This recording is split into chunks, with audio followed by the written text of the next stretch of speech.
नमस्कार, मी राहुल कुलकर्णी. आपण इमर्जन्सी वॉर्डच्या बाहेर आहोत. जो प्रोटोकॉल असतो, स्टँडर्ड प्रोटोकॉल, तो आपण पाळणार आहोत. पण मी तुम्हाला दृश्य दाखवणार आहे इमर्जन्सी वॉर्डमध्ये सध्याची स्थिती काय आहे. कारण इतक्या मोठ्या संख्येनं रुग्ण आणले गेलेले आहेत आणि दिसतं आहे की त्या रुग्णाची आताची स्थिती. हा इमर्जन्सी वॉर्ड आहे. त्या वॉर्डमधलं हे दृश्य आहे. हा जो तरुण मुलगा आहे हा स्वतः नदीपात्रामध्ये पडलेला. सॉरी, मगाशी मी तुझ्याशी बोललो, पण तू स्वतः नदीपात्रात पडला. बरं. आणि कसा झाला हा सगळा प्रकार? तसंच. पण किती वाजता? साधारण तुम्ही 70-80 लोक होता तिथे आणि तुम्ही नदीत 2 जण पडलात. किती लोक पडले असतील? 10-15 असेल. 10 ते 15 लोक. आणि त्या पाण्यात होते तुम्ही पडलेले. किती वेळ पाण्यात होता?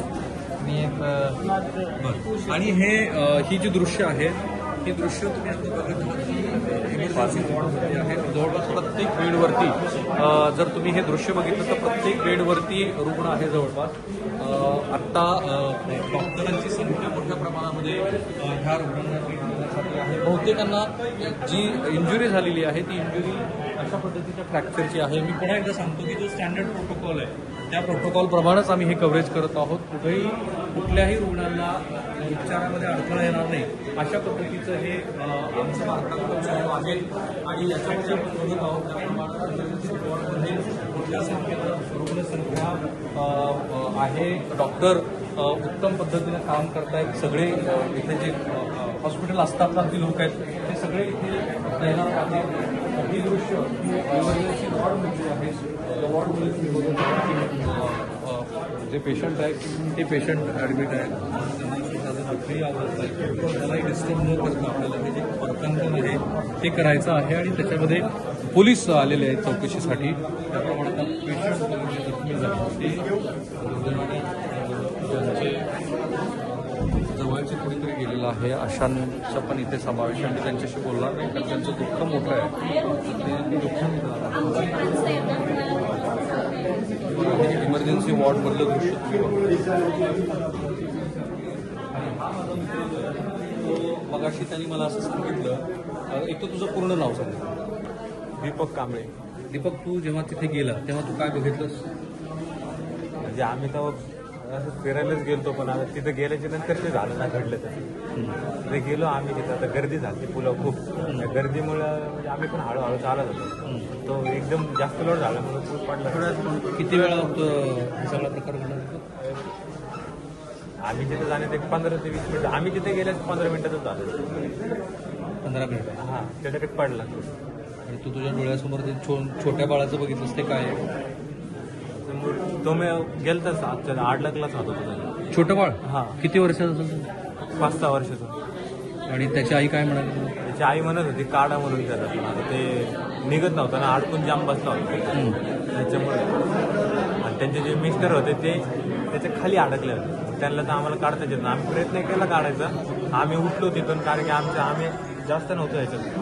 ते आम्ही वरच्या वरी अडकलो होतो. तुझ्या अंगावरती किती जण पडले होते? म्हणजे असं उठून गेले पटपट नाही का, नाही तर आम्ही जास्त 10 एक तरी असतील.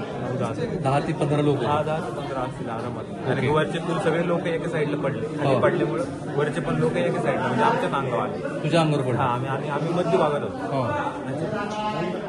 आणि मग मध्यभागात तू होता त्यावेळेला काय झालं? त्यावेळी म्हणजे तेच आवाज आला जोरात. आवाज आला तुला? हा, आवाज आला फर्स्ट.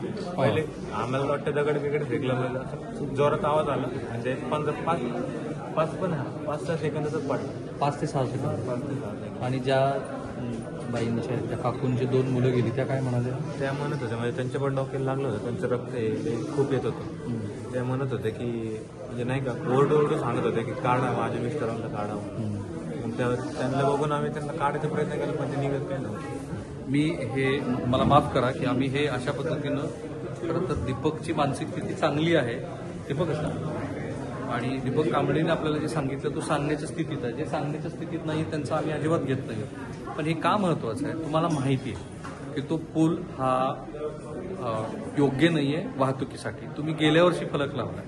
आमदार सांगतात की त्यासाठी 3-1 कोटीचा निधी आहे जो मंजूर झाला.